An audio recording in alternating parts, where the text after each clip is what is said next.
Captain Jake Morrison stood on the bridge of the starship Terra Nova, watching as the massive space station grew larger on the viewing screen. The station looked like nothing he had ever seen before. It was huge, made of silver metal that seemed to shine with its own light. Strange shapes and towers stuck out from all sides, and tiny ships moved around it like bees around a hive. "First time seeing Nexus Prime, Captain?" asked Dr. Lisa Grant as she walked up beside him. She was the ship's science officer, a smart woman with short brown hair and bright green eyes. She had been studying alien biology for years, but this would be her first time meeting real aliens face to face. "First time for all of us," Jake replied. He was a tall man with dark hair and steady blue eyes. At 35, he had been chosen to lead humanity's first mission to meet with the Galactic Council. It was a big responsibility, and he felt the weight of it on his shoulders. Commander Ryan Torres joined them at the viewing screen. He was the security chief, a strong man with black hair and sharp brown eyes. His job was to keep everyone safe during this historic meeting. "The station is even bigger than the report said. How many species live there?" "According to our information, over 200 different species work on Nexus Prime," Lisa said, checking her tablet. "Some of them have never seen a human before. We're going to be quite the attraction." Jake nodded. Earth had only learned about the Galactic Council 5 years ago when their deep space probes detected alien signals. The first contact had been careful and slow. Many messages had been sent back and forth before the Council agreed to meet with human representatives. Now, after years of planning, Jake and his small team were about to make history. "Incoming transmission for Nexus Prime," called out Lieutenant Ben Cole from the communications station. He was young, maybe 25, with red hair and freckles. This was his first deep space mission, and Jake could see he was nervous but excited. "Put it on screen," Jake ordered. The viewing screen changed to show an alien face. The creature had blue skin, large yellow eyes, and what looked like gills on the sides of his neck. When he spoke, his voice was translated by the computer into English. "Human vessel Terra Nova. This is Ambassador Keth of the Centauri people. Welcome to Nexus Prime. You are cleared to dock at Bay 17. Please follow the guidance signals." "Thank you, Ambassador Keth," Jake replied. "We are honored to be here and look forward to meeting with the Council." The alien nodded, and the screen went dark. Jake turned to his crew. "This is it, people. Everything we say and do from now on represents all of humanity. Let's make a good impression." The docking process took an hour. The Terra Nova was a small ship compared to most of the vessels Jake could see through the windows. Some of the alien ships were so strange, he could not figure out which end was the front. Others looked like they were grown rather than built, with curved surfaces and organic shapes. When the docking was complete, Jake, Lisa, and Ryan walked to the airlock. They wore their best dress uniforms, dark blue with gold trim. Each uniform had a patch showing Earth and the words United Earth Diplomatic Mission. The airlock opened with a soft hiss, and they stepped into the station. The first thing Jake noticed was the smell. It was not bad, just different. Like metal and ozone with hints of things he could not identify. The air felt slightly thicker than Earth normal, and there was a low humming sound that seemed to come from everywhere. The corridor was wide and tall, big enough for creatures much larger than humans. Soft blue lights ran along the walls, and the floor had a slight springy feel to it. As they walked, Jake saw his first aliens in person. A group of 3 creatures walked past them going the other way. They were tall and thin with gray skin and 4 arms. Their heads were oval-shaped with large black eyes. They stared at the humans as they passed, speaking to each other in voices that sounded like musical notes. "Amazing," Lisa whispered. "Look at the bone structure of their arms."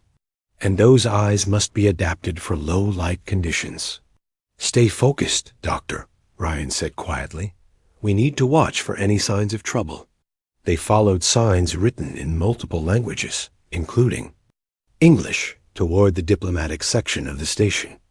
Along the way, they passed more aliens. Some looked almost human, except for different colored skin or extra limbs. Others were so strange that Jake had trouble figuring out what parts were heads and what parts were bodies. All of them stared at the humans. Some seemed curious, others looked afraid. A few appeared hostile, but none made any threatening moves. They reached a large set of doors, marked Galactic Council Diplomatic Wing. The doors opened automatically, and they stepped into a waiting area. The room was large and comfortable, with seating designed for many different body types. Along the walls were displays showing information about different species and their home worlds. The human delegation, I presume, said a voice behind them. They turned to see Ambassador Keth approaching. In person, he was taller than Jake had expected, maybe 7 feet tall. His blue skin had patterns of darker blue lines across it, and his yellow eyes seemed to glow slightly in the soft light of the room. Ambassador Keth, Jake said, stepping forward. I am Captain Jake Morrison. This is Dr. Lisa Grant, our science officer, and Commander Ryan Torres, our security chief. We are grateful for this opportunity to meet with the Council. The pleasure is ours, Captain Morrison, Keth replied. His English was good, though his voice had an odd musical quality to it. Your species has caused quite a stir since first contact. Many council members are very curious about humanity. We hope to answer any questions they might have, Jake said. Keth's expression changed slightly. Jake was not sure what it meant, but it looked like concern. I must warn you, Captain. Not all members of the Council are welcoming to new species. Some believe that the galaxy is already crowded enough. Others think that species who have not proven themselves in battle have no place among the stars. We understand, Jake replied. We did not expect this to be easy. Good, Keth said. There is also another matter I must discuss with you before we proceed to the Council chambers. This station houses many dangerous creatures in our research facilities. Some are so deadly that even mentioning their names causes panic among our security forces. You must stay in the approved areas at all times. The containment protocols exist for very good reasons. Lisa's eyes lit up with interest. What kind of creatures? Keth's skin seemed to turn a shade paler. There are things in the lower levels that have killed some of our best warriors. Creatures so fierce that we can barely contain them. Promise me, you will not venture into the restricted areas. Of course, Jake said, though he noticed Lisa looked disappointed. We will follow all station rules. Very well, Keth said, looking relieved. Shall we proceed to the council chambers? The members are eager to meet you. As they walked toward the council chambers, Jake could not shake the feeling that this meeting would change everything. Not just for humanity, but for the entire galaxy. He just had no idea how much. The council chambers were even more impressive than Jake had imagined. The room was shaped like a giant circle, with seats rising up on all sides. Each section was designed for different types of alien bodies. Some seats were normal size, others were huge for large creatures, and some were small pools of water for species that lived underwater. Jake looked around at the dozens of alien faces staring down at them. He saw creatures with fur, others with scales, some that looked like they were made of living crystal. The diversity was incredible, but also intimidating. Members of the Galactic Council, Ambassador Keth announced, his voice carrying clearly through the chamber. I present Captain Jake Morrison and his team, representing the species known as humans from the planet Earth. A murmur went through the crowd. Jake could hear dozens of different languages being spoken at once as the translator systems worked to convert everything into each species' native tongue. A loud voice boomed from one of the higher sections. "So these are the humans we have heard so much about."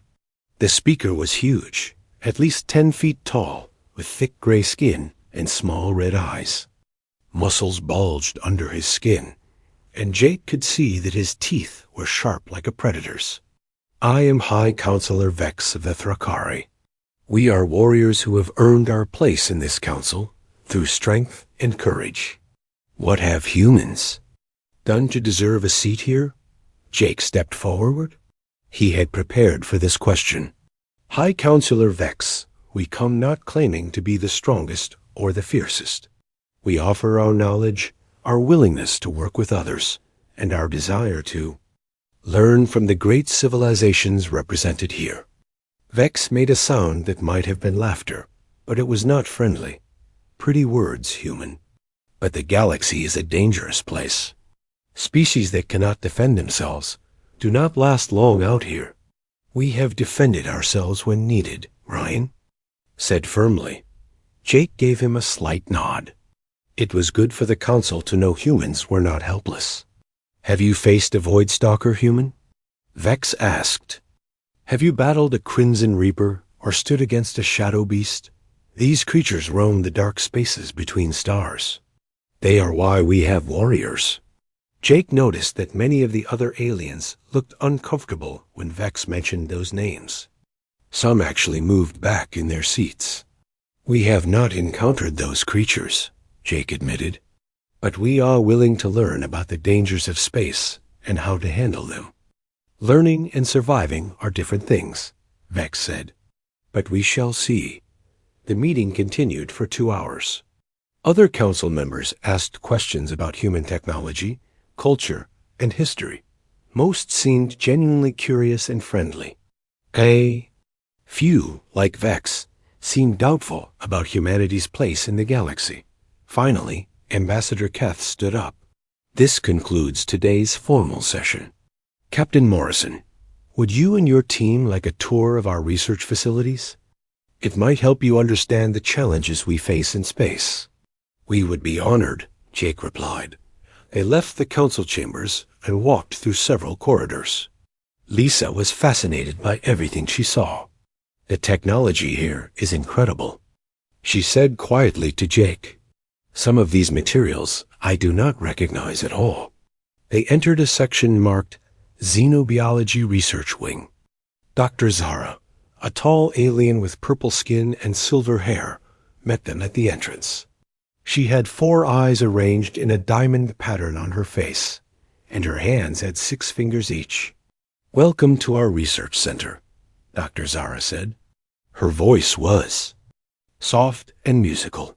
"Here we study life forms from across the galaxy. Some are beautiful, others are quite dangerous." They walked past laboratories where scientists worked with creatures Jake had never imagined. In one room, a being that looked like living water flowed around inside a glass container. In another, something that resembled a flower made of light pulsed with different colors. "These are the peaceful ones," Dr. Zara explained. "The dangerous specimens are kept in the high security levels below us." "What makes them so dangerous?" Lisa asked. Dr. Zara's 4 eyes blinked in sequence. "Some are incredibly strong. Others are very smart and can escape from almost any cage. A few are so aggressive that they attack anything that moves." "Like the creatures High Counselor Vex mentioned?" Jake asked. Dr. Zara stopped walking. Her skin turned a lighter shade of purple, which Jake guessed might mean she was scared. "You should not speak those names lightly, Captain. The Void Stalker alone has killed more warriors than any war in galactic history." Before Jake could respond, a loud alarm began to sound. Red lights flashed along the corridors, and a computer voice spoke in multiple languages. "Attention! Containment breach in high security level 7. All personnel evacuate immediately. This is not a drill." Dr. Zara's eyes went wide with terror. "Oh no. Level 7. That is where we keep." She could not finish the sentence. "Alien. Security guards ran past them, but Jake noticed they were running away from the danger, not toward it. Other aliens in the corridors were also fleeing in panic. "What is on level 7? Ryan demanded. "The Void Stalker," Dr. Zara whispered. "It has escaped." The lights flickered, and Jake heard a sound that made his blood run cold. It was like a growl, but deeper and more menacing than anything he had ever heard. The sound seemed to come through the walls themselves. "We need to get to the evacuation points," Dr. Zara said, her voice shaking.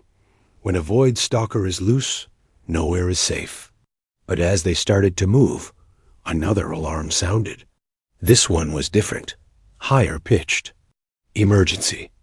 Emergency. Doctor. Zara to level 6 Corridor C immediately.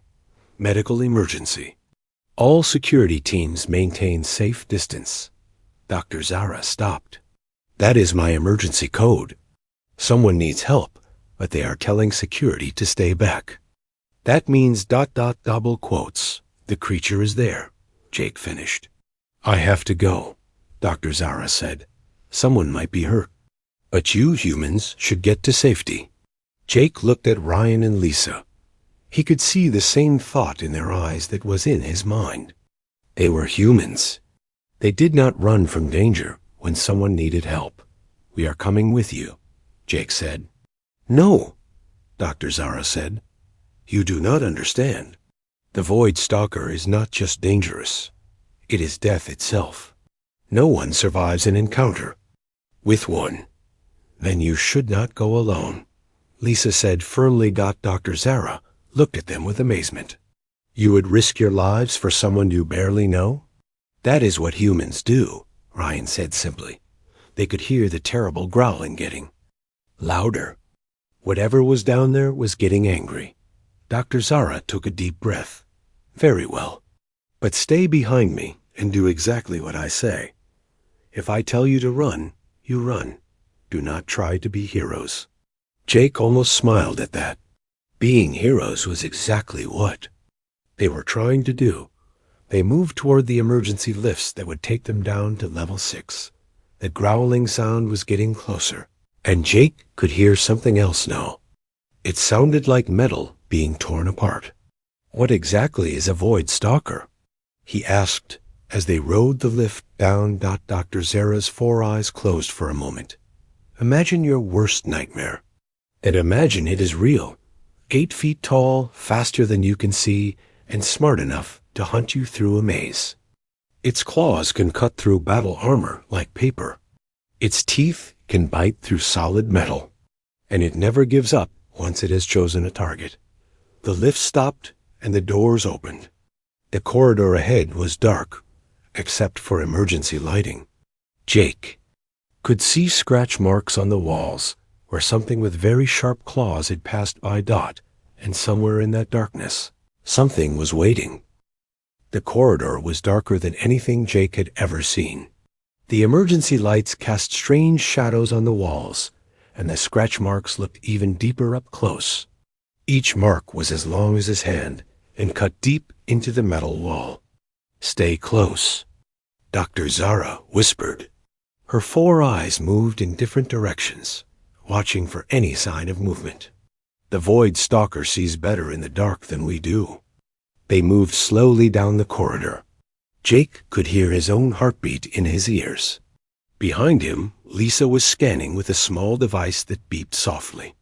Ryan had his hand ready near his weapon, though Jake wondered if human weapons would do any good against a creature that could tear through metal. The growling sound came again, closer this time. It was so deep that Jake felt it in his chest like thunder. But there was something else in the sound. It did not sound like simple anger. It sounded almost like the creature was in pain. "There," Dr. Zara pointed ahead. "Corridor C." They reached a junction where 3 hallways met. In the middle corridor, Jake could see a figure pressed against the wall about 50 feet away. It was another alien, this one with green skin and a long tail. The alien was not moving. And between them and the trapped alien stood the Void Stalker, Jake had imagined the creature would be horrible to look at, but he was not prepared for what he saw.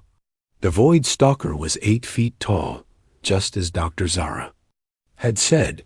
Its body was covered in scales that looked like black glass, and they seemed to absorb the light around him. Its head was long and narrow, with a mouth full of teeth that gleamed like white knives. But it was the eyes that made Jake's breath catch. They glowed red like burning coals, and they were filled with intelligence. The creature was not mindlessly destroying things. It was studying the trapped alien, tilting its massive head from side to side. Its long tail swished back and forth like a cat watching a mouse. "We are too late," Dr. Zara whispered. "Dr. Kren is going to die, and there is nothing we can do." "Why? Is not it attacking?" Lisa asked quietly. Jake watched the creature more carefully. The Void Stalker was standing about 10 feet away from the trapped alien. It could easily reach Dr. Kren in one quick movement, but it was not attacking. Instead, it seemed to be waiting for something. "I think it is confused," Jake said. "Confused?" Dr. Zara looked at him like he was crazy. "Void Stalkers do not get confused. They hunt and they kill. That is all they do." But Jake was remembering something from his childhood. He had grown up on a farm, and he had seen this behavior before. Not from alien monsters, but from Earth animals. "Ryan, Lisa, stay here with Dr. Zara," Jake said quietly. "What are you doing?" Ryan grabbed Jake's arm. "Something very stupid or very smart. I am not sure which yet." Jake stepped out from behind the corner into the main corridor. The Void Stalker's head snapped toward him immediately. Those red eyes locked onto his, and Jake felt like he was looking into the heart of a star. The creature made a sound that was part growl, part hiss. Its muscles tensed, and Jake could see the claws on its hands extend. Each claw was as long as a dinner knife, and looked sharp enough to cut through anything. "Easy," Jake said softly, the same tone he had used with frightened animals back home. "Easy, big guy. Nobody wants to hurt you." The Void Stalker tilted its head, exactly like a dog hearing a strange sound. Jake took a small step forward. "Captain." "No," Dr. Zara called out, but her voice seemed far away. Jake ignored her. He was focused completely on the creature in front of him. He had noticed something important. The Void Stalker was not standing normally. Its left rear leg was held at an odd angle, and there were scratches along its side that looked fresh. "You are hurt, are not you?" Jake said, taking another small step. "That is why you have not attacked Dr. Kren. You are scared and in pain." The creature's eyes never left Jake's face, but something changed in them. The burning anger seemed to fade just a little. Jake thought about every dangerous animal he had ever dealt with on Earth. Bears, wolves, even angry bulls. They all had one thing in common. They attacked when they felt trapped or threatened. But if you showed them you were not a threat, sometimes they would calm down. "I know you are smart," Jake continued, his voice soft and steady. "I can see it in your eyes. You do not want to hurt anyone. You just want to be safe." The Void Stalker made a different sound now. It was still deep and rumbling, but it was not a growl. It sounded almost like a question. Jake was now only 20 feet away from the creature. He could see every detail of its alien face. The scales around its eyes were smaller and more delicate than the others. Its nostrils flared as it smelled him. "That is it," Jake said. "You are just trying to figure out what I am." He took another step, then another. The Void Stalker did not move away, but it did not attack either. It just watched him with those incredible red eyes. From behind him, Jake could hear Dr. Zara speaking in her own language. He guessed she was praying. When Jake was 10 feet away, he slowly raised his hand. The Void Stalker's eyes focused on the movement, and its muscles tensed again. "It is okay," Jake said. "I am not going to hurt you." He held his hand out, palm up, the way he would with a nervous dog. The Void Stalker stared at his hand for a long moment. Then, moving very slowly, it leaned its great head forward. Jake felt the creature's breath on his palm. It was warm and smelled like metal and something else he could not identify. The Void Stalker's nose touched his hand very gently. "That is a good boy," Jake whispered. Moving very carefully, Jake turned his hand over and lightly touched the creature's snout. The scales felt smooth and warm, not cold like he had expected. The Void Stalker made that rumbling sound again, but now Jake realized what it was. The creature was purring. Like a giant, deadly cat. Jake moved his hand up to scratch behind what looked like the creature's ears. The purring got louder. "I do not believe what I am seeing," Dr. Zara whispered from behind him. The trapped alien, Dr. Kren, was staring at them with his mouth open. His green skin had turned almost white with shock. Jake continued to pet the Void Stalker, and the creature leaned into his touch. Its tail, which had been lashing back and forth, now swayed gently like a happy dog. "You are not a monster at all, are you?" Jake said softly. "You are just lonely." The Void Stalker looked at him with those red eyes, and Jake could swear he saw understanding there. The creature made a soft sound, almost like a sigh. From the corridor behind him, Jake heard running footsteps. More aliens were coming, probably security forces.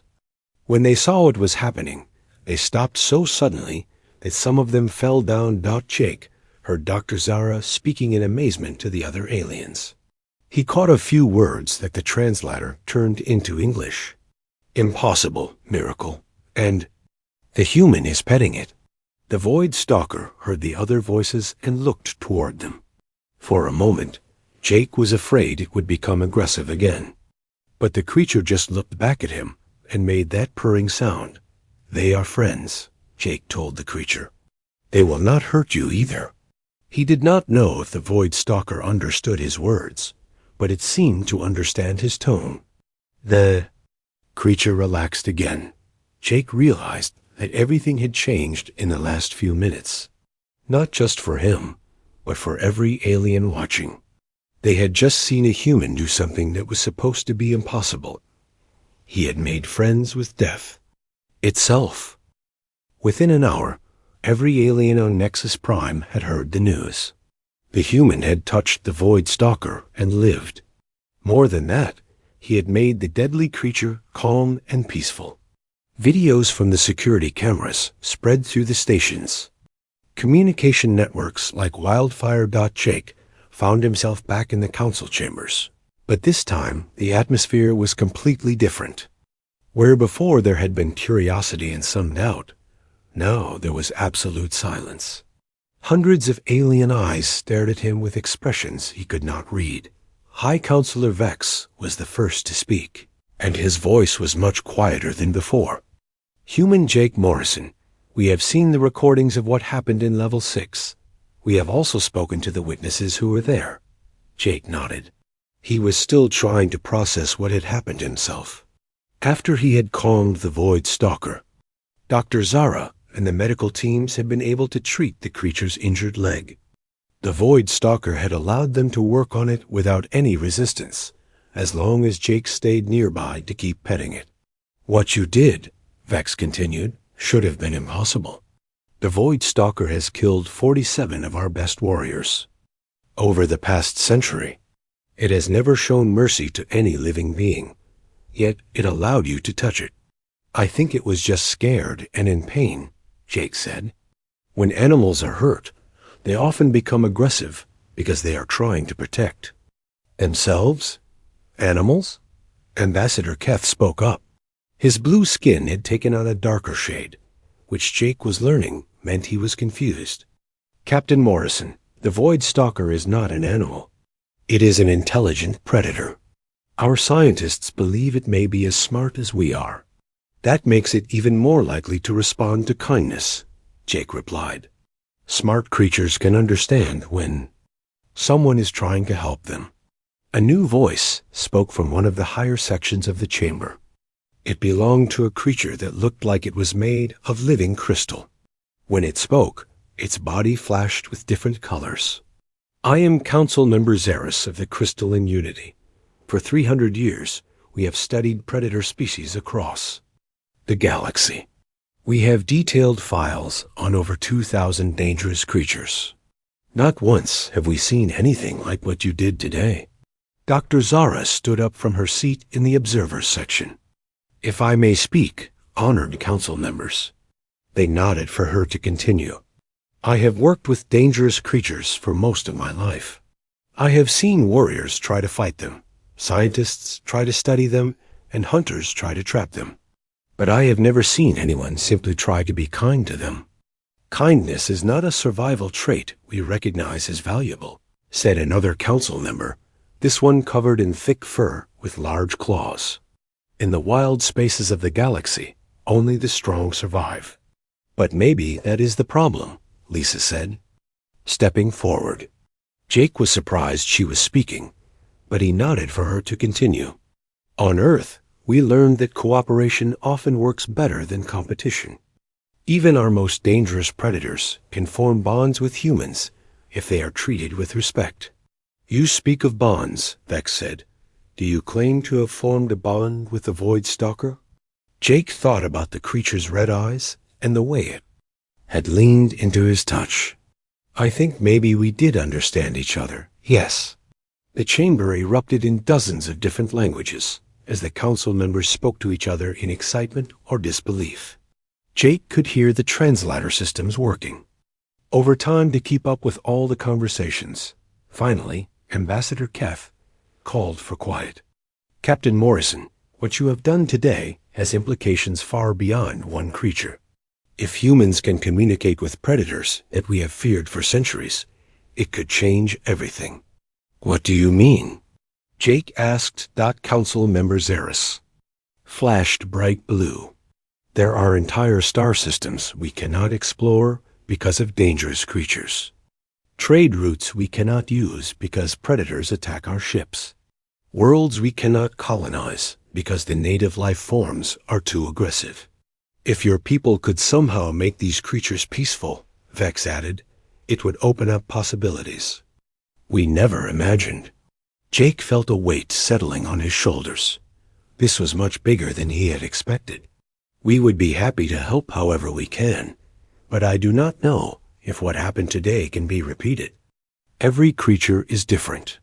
That is exactly why we need to test this ability, said Dr. Zara. Captain Morrison, would you be willing to try approaching other dangerous creatures we have in containment? Ryan stepped forward. With respect? That sounds very risky. Jake got lucky today, but we cannot count on that happening again. I understand the risks, Jake said. But if this could help make the galaxy safer for everyone, I think we have to try. Ambassador Keth looked around the chamber at the other council members. All in favor of granting humanity immediate provisional membership in the Galactic Council? Jake watched in amazement as representatives from every species in the chamber raised their hands, tentacles, claws, or whatever they used to show agreement. Even High Counselor Vex raised his massive fist. The vote is unanimous, Keth announced. Humanity is welcomed as the newest member of the Galactic Council, with special status as interspecies mediators. Special status? Jake asked. We are creating a new position that has never existed before, Vex explained. Humans will be our ambassadors to the dangerous creatures of the galaxy. You will help us understand them and find ways to coexist peacefully. But there is more, said Council Member Xeris. We want to establish a new research facility here on Nexus Prime. It will be run jointly by human and alien scientists. Its mission will be to study peaceful contact with aggressive species. Dr. Zara's 4 eyes were bright with excitement. We could revolutionize how we approach interspecies relations across the entire galaxy. Jake looked at Ryan and Lisa. Both of them looked as overwhelmed as he felt, but they also looked excited. "We accept," Jake said. "But we will need to contact Earth and get more people here. This is too big for just the three of us." "Of course," Ambassador Keth agreed. "We will provide transportation for as many humans as you need. This project is now the Council's highest priority." As the Council session ended and the aliens began to file out, Jake noticed they looked at him differently now. Before, he had been a curiosity, something new and strange. Now he saw something that looked like respect in their eyes. High Counselor Vex approached them before leaving. "Human Jake Morrison, I questioned your people's place in the galaxy. I was wrong. What you did today took more courage than any battle I have ever fought." "Thank you, High Counselor," Jake replied. "I have one request," Vex said. "My people are warriors, but we have always feared one creature above all others, the shadow beast of the Andromeda sector. If your gift is real, if you can truly communicate with any predator, would you consider meeting it?" Jake felt his mouth go dry. He had no idea what a shadow beast was, but judging by Vex's expression, it was even more dangerous than the Void Stalker. "We will see," Jake said, "one step at a time." As they walked back to their quarters, Lisa grabbed Jake's arm. "Do you realize what just happened? You did not just make friends with one creature. You may have just changed the future of the entire galaxy." Jake thought about the Void Stalker's purring and the trust he had seen in its red eyes. Maybe Lisa was right. Maybe this was just the beginning of something much bigger than any of them had imagined. 6 months later, Jake walked through the corridors of the newly built Harmony Research Institute on Nexus Prime. The facility was unlike anything the galaxy had ever seen before. Instead of cages and containment cells, it had comfortable spaces, designed for different types of creatures. Gardens with earth plants grew alongside alien vegetation, and the sound of running water could be heard throughout the building. "Good morning, Shadow," Jake said as he entered one of the larger rooms. The creature that had once been called the Void Stalker looked up from where it was lying in a patch of artificial sunlight. Its black scales gleamed as it stood and walked over to Jake, making that deep purring sound that had become familiar. Jake scratched behind Shadow's ears, and the massive predator leaned into his touch like a giant cat. It was hard to believe this was the same creature that had terrorized the galaxy for decades. "Jake, you need to see this," called Dr. Lisa Grant from across the room. She was working with a group of young aliens from different species, teaching them the basics of animal behavior and communication. Jake walked over to where Lisa was standing with 5 alien students. They were all watching nervously as a small furry creature with too many teeth sat on a table in front of them. "This is a crimson biter from the Vega system," Lisa explained. "They are known for attacking anything that moves. But watch this." One of the students, a young Zentari with blue skin like Ambassador Keth, slowly reached out his hand toward the creature. The crimson biter sniffed his fingers and rubbed against them like a friendly pet. "Excellent work, Karn," Lisa said to the student. "You remembered to move slowly and speak in a calm voice." Jake smiled. In the past 6 months, they had made incredible progress. The Institute now housed over 50 different species that had once been considered too dangerous to approach. All of them had learned to trust the humans and their alien students. "Dr. Morrison," called another voice. Jake turned to see Commander Ryan Torres approaching with a tablet in his hand. Ryan now oversaw security for the Institute, but his job was very different from what he had expected. Instead of keeping dangerous creatures locked up, he helped create safe environments where they could live peacefully. "What is it, Ryan?" Jake asked. "We just got a message from the Council. They want to know if you are ready for the big test." Jake knew what Ryan meant. For months, The Council had been asking him to attempt contact with the most feared creature in the galaxy, the Shadow Beast of the Andromeda Sector. It was a creature so dangerous that entire planets had been evacuated when one was spotted. Nearby, "Do we have the new facility ready?" Jake asked. Dr. Zara says yes. She has been working with our architects to design a space that should be comfortable for a Shadow Beast. It is 10 times larger than Shadow's room, with multiple levels and places to hide. Jake nodded. Dr. Zara had become his closest partner in this work. Her knowledge of alien biology, combined with human understanding of animal behavior, had created breakthroughs neither species could have achieved alone. "Jake," Lisa said, walking over to join them. "Are you sure about this? The Shadow Beast is not like the other creatures we have worked with. According to the files, it is bigger than Shadow, more intelligent, and has never been successfully contained." "That is exactly why we need to try," Jake replied. "If we can make peace with the Shadow Beast, it could open up the entire Andromeda sector for exploration and trade." Shadow, who had been listening to their conversation, made a soft, rumbling sound.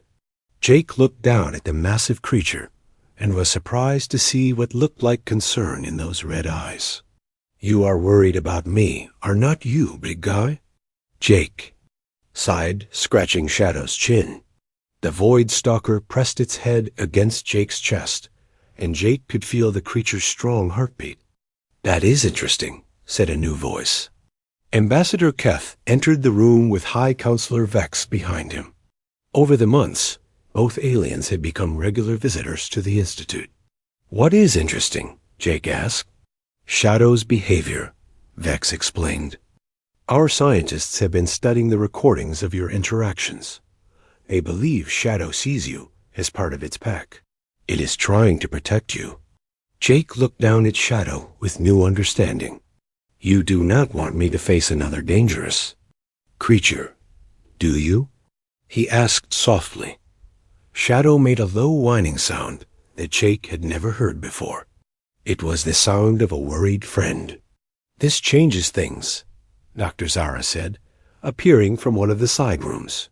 "If Shadow has formed this strong a bond with you, perhaps it could help with the Shadow Beast encounter." "What do you mean?" Jake asked. "Animal pack behavior is similar across many species," Lisa added, catching on to Dr. Zara's idea. "If Shadow is with you when you meet the Shadow Beast, it might signal that you are not a threat." Vex looked skeptical. "You want to bring the Void Stalker face to face with the Shadow Beast? That could result in a battle that destroys half the station."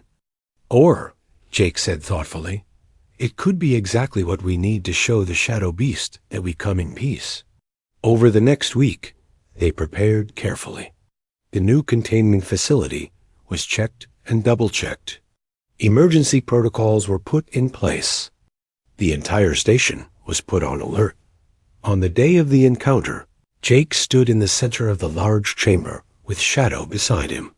The Void Stalker had not left his side for 3 days, as if it knew something important was about to happen. "Transport. Ship arriving," Ryan announced over the communication system. "Shadow Beast is being moved to the facility now." Jake felt his heart beating faster. Through all their successes, he had never attempted contact with a creature this dangerous. The Shadow Beast was legendary, even among predators. The transport doors opened, and Jake got his first look at the creature that had terrorized the galaxy. It was even more impressive than he had imagined. The Shadow Beast stood 12 feet tall, with midnight black fur that seemed to absorb light. Its eyes glowed yellow like twin suns, and its claws were longer than Jake's forearms. But as Jake watched, he noticed something familiar. The Shadow Beast was not attacking or trying to escape. It was standing very still, studying everything around it. Its head tilted to one side as it looked at Jake and Shadow. "Hello," Jake said softly, taking a small step forward. "We are not here to hurt you." The Shadow Beast made a sound unlike anything Jake had ever heard. It was like the wind blowing through a deep cave, but with an intelligence behind it. Shadow rumbled back, a sound that seemed almost like a conversation between the two predators. "I think they are talking to each other," Dr. Zara whispered over the communication system. Jake took another step forward. The shadow beast looked directly at him, and Jake saw something in those yellow eyes that he recognized. It was the same look he had seen in Shadow's eyes months ago. The creature was not a monster. It was just very, very lonely. "You have been alone for a long time, have not you?" Jake said gently. "So was Shadow, until we became friends." The shadow beast looked at Shadow, then back at Jake. Very slowly, it took a step forward. Jake held out his hand, just as he had with Shadow those months ago. The shadow beast leaned down and sniffed his palm with a nose the size of Jake's head. Then, in a moment that would be remembered throughout galactic history, the shadow beast gently touched Jake's hand with its massive paw. The purr that filled the chamber was so deep, it shook the walls. "Incredible," Vex said later, as they watched Jake sitting between Shadow and the newly named Midnight, both creatures contentedly letting him pet them. "The human has done it again." "It is not just Jake," Dr. Zara said with pride. "It is what humans represent. They see past the fear to the intelligence underneath. They offer friendship instead of conflict." Jake looked around at all the faces watching him, both human and alien. Lisa was beaming with scientific excitement. Ryan looked proud but still alert for any danger. Dr. Zara's 4 eyes were bright with wonder. "This is just the beginning," Jake said. "There are thousands of worlds out there with creatures we have never met. Some of them might be dangerous, but maybe they are just misunderstood." Ambassador Keth nodded. "The Galactic Council has voted to expand the Harmony Research Institute to every major system in the galaxy. Humans will lead teams of scientists and diplomats to make contact with species we have feared for centuries." Jake scratched Midnight behind the ears, and the massive creature purred even louder. "We have a lot of work to do," he said, as the sun set through the artificial windows of Nexus Prime. Jake sat surrounded by creatures that had once been the galaxy's greatest nightmares. Now they were friends, teachers, and partners in building a better future for all species. The galaxy would never be the same again. And that was exactly what Jake had hoped for.